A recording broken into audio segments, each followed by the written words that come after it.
What's going on, gamers? Welcome to another video. We have the TWAB for today. Just came out, it looks like less than an hour ago, so let's get right into it. This week at Bungie, it's all about the VOW of the Disciple World First Raid. What a wild week it's been. It feels like yesterday we were announcing the Witch Queen and we find ourselves on the doorstep of a World First Raid race. This is the weekend that many of you have been waiting for, strategically planning your power gains and grabbing armfuls of snacks from grocery store shelves. In under 2 days, the race begins. Let's get you up to speed.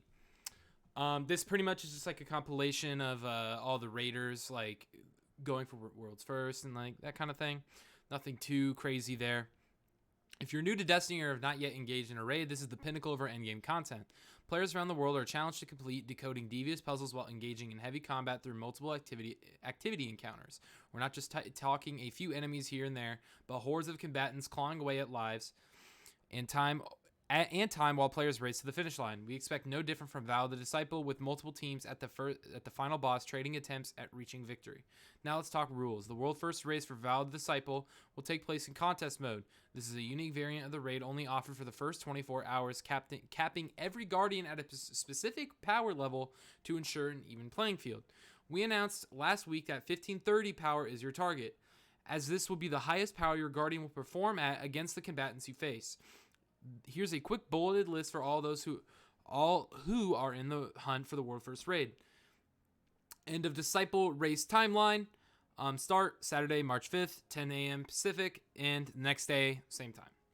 Contest mode. Contest mode will cap all players at 20 power below each encounter out of the raid for the full 24 hours of the race. Artifact power is enabled but only provides benefit to players up to the cap of 1530 power for contest mode. You want to reach 1530 power by Saturday to have a fighting chance in each encounter. Some gear items will be disabled in the raid for the duration of the contest mode due to general issues that could provide gameplay benefits. While these items may be used in other activities, perks and functionality on the following items will be nullified within the VOW of the Disciple raid, with additional negative impacts to power levels if equipped. So, we have weapons: Ikelos SMG, Imperial Needle Legendary Bow, Grand Overture Exotic Machine Gun, Wardcliff Coil Exotic Rocket Launcher. I'm confused as to why the Ikelos SMG's on here. I didn't plan on bringing it in. I was actually going to try to get a whatever the new one's called. I can't exactly remember. It's Void. Pretty much the same thing. It's like the new Recluse, so I'm looking for one of those myself. Imperial Needle, Legendary Bow. This has to be some build stuff. I understand why Grand Overture and Wardcliff Coil are left out because you can like duplicate heavy ammo, so makes sense. Armor and mods: Worm God Caress Titan Exotic, Parangrind Greaves Titan Exotic Legs, Suppressing Glaive Artifact Armor mod. This makes perfect sense because there is a huge problem with all these, especially right now with 1-2 punch and all that.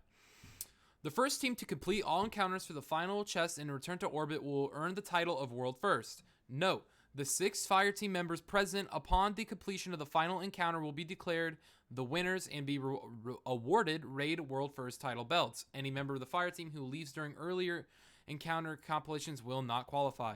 Winners will be announced via at Destiny Game after a validation process. More details on that below. No art to be updated after World First completion. Super cool looking belt. I would love to have that thing. I don't know if my team will be able to get it, but I'm really looking forward to it. To at least trying. But yeah, it should be fun. We'll be watching as players progress through each encounter. I am going to click this hyperlink really quick just to see what we have. Oh, VOW the Disciple. Race begins. Here we go. Yeah, so you can watch it on Twitch. You'll be awarded watching as players progress through each encounter, ensuring a fair race among all participants. Any players found to be breaking our terms of service or manipulating game content can be subject to suspensions or bans. Once we have record of a fire team crossing the finish line, we'll spend some time validating a clean completion before announcing the world first fire team via at Destiny the Game on Twitter. Full rules and legal terms can be found here. If you complete the contest version of VOW Disciple during the first 24 hours, you'll receive a unique emblem to celebrate your victory. Here it is. It's actually extremely clean. I would love to get that. Yeah. Contest mode will be the ultimate challenge for many, but for others, it's more fun and interesting to watch some Destiny PvE legends take this on. We'll be alongside you in Twitch chats and more as players make their way through the activity. If you'd like an additional space to watch as the race goes on, check out bungie.net/raid race once the raid goes live, or tune in to the Raid Day Tailgate hosted by Professor Broman and Rec 1586 or 68. I'm surprised Broman's hosting it.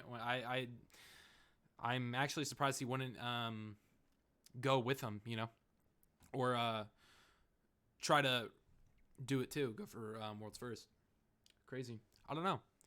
As tradition, there will always be more wonderful Bungie rewards unlocked for players to purchase if they take on the challenge.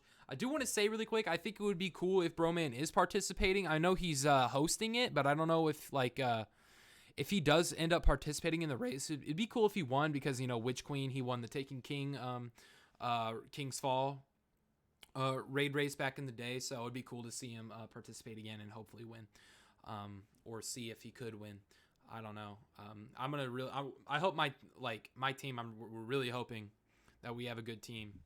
So hopefully we'll have something good, something like that. Jacket Quest. If you're looking to show off your participation in the raid launch week and want something nice to wear on your evening walks, we also have a VOW Disciple raid jacket offer for you to earn. This special Bungie rewards offer is only available to players who completed VOW Disciple raid by March 15th, 2022 at 10 a.m. Pacific and placed their order by March 31st, 2022 at the Bungie store. Seasonal pin. For VOW the Disciple will be introducing a new pin reward for those who complete the raid before the season concludes. Here's the pin. Additional details and a cool preview image will be provided later, so stay tuned to the Bungie rewards page on the Bungie store. I thought that was the pin. I guess I was wrong. I don't know. Seal pin. For those who wish to display their mastery of the raid, players who complete the VOW Disciple raid seal will also unlock a unique pin to display on their jackets, backpacks, cork boards, or whatever they see fit. This pin will be available to purchase through the Bungie store to qualifying players through December 31st, 2022. And outside of the race, there will be some great loot to earn. Don't worry, there isn't a 24-hour timer on any of the weapons or armor pieces found throughout the raid, just for completing a single time. There's a pretty sweet emblem for you to collect. That is a really, really clean emblem. I'm a big fan of that. It looks like some straight up Crayola straight up Crayola fucking colored pencils. I love it. Take your time, hang out with friends, and enjoy the raid at your own pace. As always, we're excited to watch as you all dive in. The feedback never stops, and we wouldn't have it any other way. Since the release of the Witch Queen, the team has been collecting and consuming player feedback, paired with some late nights playing the content alongside you all. The team has identified a few areas of improvement. Some things take a bit of time to address, as we want to make sure that the fixes that we implement do not create more issues for us to solve. That said, the team has a plan of action for Wellspring weapon drop rates, Ascendant alloy drop rates for weapon crafting, and some general notes on areas that we've been looking at for future gambit tuning.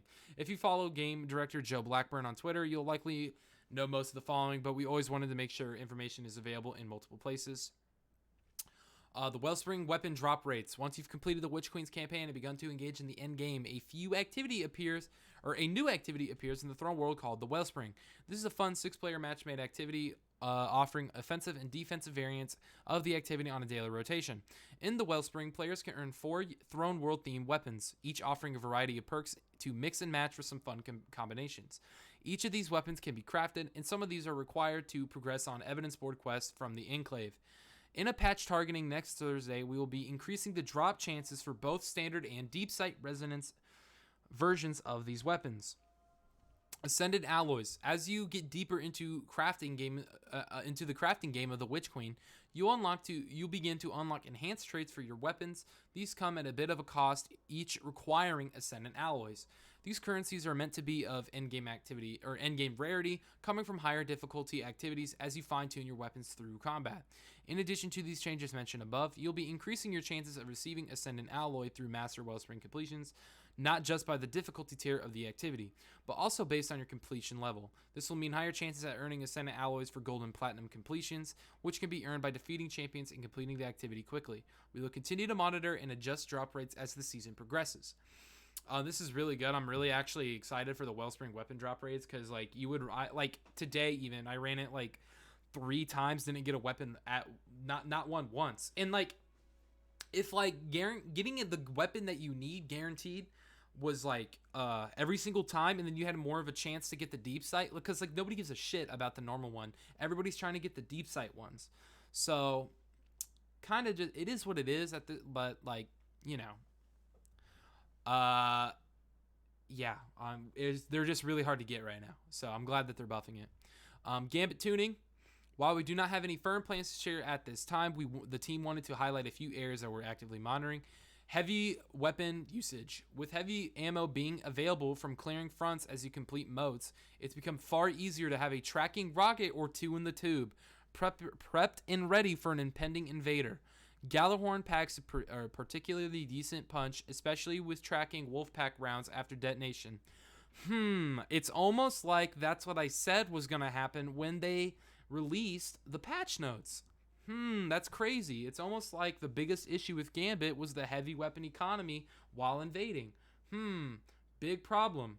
I think a simple solution, honestly, to this is like just block. Like if an invader invades you, just block out heavy so you can't shoot it. It's not. I don't know if that's a thing that they can't like code in or whatever, but like it just seems like that's the best way of doing it.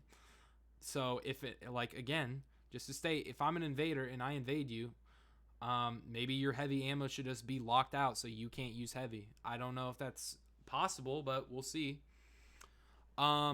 Invader frequency. While tuning to general invader frequency has helped to reduce back-to-back invades from occurring as often, we're still seeing some general feedback that it can be difficult to handle invaders, especially during primeval phases. Primeval phase health. With the changes to primeval healing, we are seeing some reports of lengthy boss phases thanks to some skilled invaders. I mean, I don't see how that's an issue at all. I thought that was the point of invading. Like, yeah. But, I mean, okay. We appreciate all of the who have been giving feedback since launch and will report back in the next few weeks after we've had time to collect some more feedback and additional data to inform our next steps. Prime Gaming Rewards.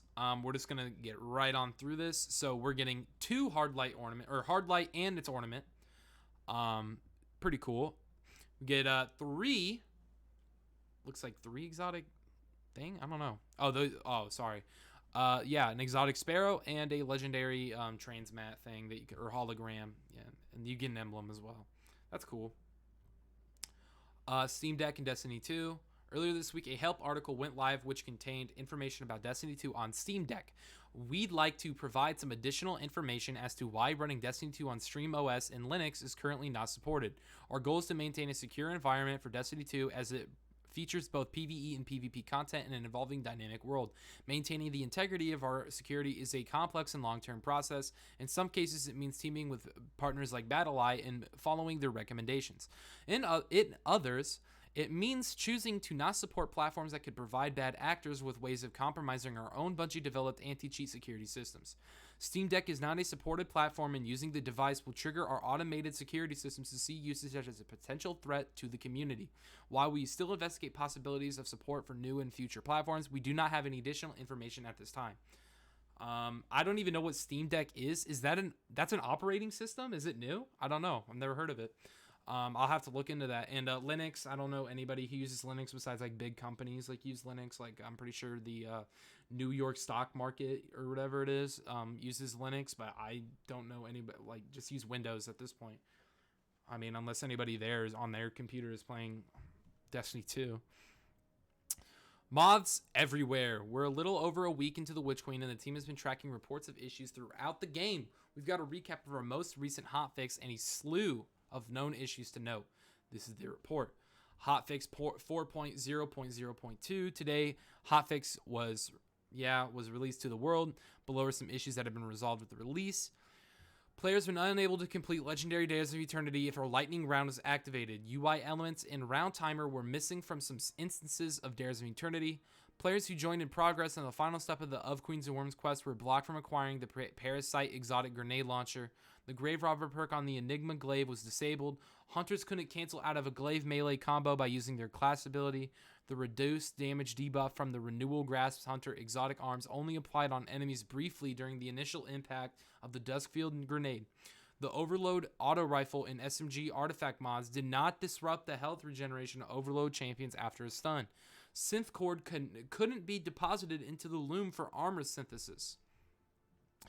Enhanced 1-2 punch trait disabled. Due to an issue causing some exotics to deal more damage than intended, we have disabled the enhanced 1-2 punch trait. Weapons utilizing the enhanced 1-2 punch trait will function as the regular 1-2 punch trait until it's re-enabled on March 10th. So here's the thing with this. I don't know if you guys know, but this build, like the 1-2 punch shit you could do on Titan was busted. Like I'm talking like 4 million damage one personal that easily on some on like some in-game bosses. So that I'm glad is being addressed. I did hear though that even with enhanced being gone, you can still do it with normal 1-2 punch. So obviously that would have been an issue for the raid race had they not banned some of those exotics. So good on them. Enhanced pulse monitor trait disabled. Due to an issue, we have disabled the enhanced pulse monitor trait. Weapons utilizing the enhanced pulse monitor trait will function as the regular pulse monitor trait until it's re-enabled after a future hotfix. I don't know what was wrong with the enhanced one, so it is what it is. Wellspring armor rewards. Players who aren't getting rewards to drop from the Wellspring activity should be sure to claim any available armor rewards from Finch, the Throne World vendor. Claiming this armor should allow rewards to drop correctly from the Wellspring activity. And some known issues. We got quite a bit, so here we go. While we continue investigating various known issues, here's a list of the latest issues that were reported to us in our help forum. Glaive mods are not dropping from legendary engrams. Multiple seasonal armor sets are no longer available to equip via armor synth. The no time to explain time portal will continue to shoot at defeated enemies. Titles gilded in previous seasons are displaying guild count instead of the earned title. The Osteo Striga Catalyst shape cost is required for subsequent reshapings of the weapon. This can be bypassed by reapplying the catalyst during the reshape process. The Paragon shader appears twice on the appearance screen. The Nemean Strides Hunter ornament appears twice on the appearance screen. Players may receive a joining allies prompt in certain areas of the Thavix boss encounter of the Exodus Crash Strike. Gambit engram focusing cost is higher than intended. Dreaming tokens from the Wishender quest remain in player inventories after removal of the quest. The Father's Sin sniper rifle does not automatically enable its kill tracker after crafting the weapon. Aeon safe Titan or exotic Titan gauntlets are missing a gold stripe. The Logic exotic ornament for the Lament is backwards when equipped. The champion mod UI indicators on player weapons will disappear after leaving a rift utilizing the Secant Filaments exotic Warlock Legs perk. The reshaping the Enigma quest line can become stuck on the final step for some players. And finally, Ascendant Alloy purchase limit on Master Raoul did not refresh at the weekly reset. I didn't even know about that, so I haven't bought mine. So, our ghost said, you're about to find out. Here we got movies of the week. Here is the first one, A Tale of Two Ghosts. And here's the second one. So glad that this won. Dynasty, The Complete Story of Savathun and the Hive by My Name is Bife. GG's to that. It was super cool. I didn't actually get to watch it, but like seeing the trailer for his video, it looked absolutely insane. So I'm glad he won. Here we got the Artists of the Week. Pretty solid. It's a very nice looking tattoo.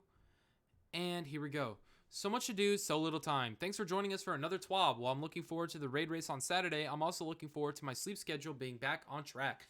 This last week has been full of later nights than I'm used to, thanks in part to the Legendary campaign and some sweet narrative content to chew on. If you haven't already, I highly recommend digging into the Season of the Risen questline for this week. It's wonderful to dive even deeper into the backstories of characters we know and love, even if they can be somewhat dark. Before we go, I also want to give a shout out to all those who've been donating to our Game to Give charity initiative. Yesterday, many of you joined our stream and kept those donations rolling, smashing our goals within 1 hour of runtime. As promised, we have unveiled the Wear TWAB shirt, currently available for pre-order over on the Bungie store. 10% of profits from sales of the Wear TWAB t-shirt will go to the Bungie Foundation. That's a super cool shirt, and I love the meme, so good job, Bungie. And finally, much love, and thank you all again for being Guardians of the World. Cheers, DMG. Okay, so that is the full TWAB. Pretty bare bones, I'm not gonna lie. It was mainly about that raid race, which we knew which we kind of already figured because of how close the raid race is to right now. So I was expecting them to talk about it quite a bit, but there we finally have it. that's it for the TWAB, everybody. If you enjoyed, leave a like. Leave in a comment what you thought about the TWAB. Maybe like what was your favorite part? What did you think they wish they talked about more? And I'll try to reply to some comments. If you are like the video, consider a subscription. It really helps the channel grow. And I'll catch you in the next one, guys. Peace.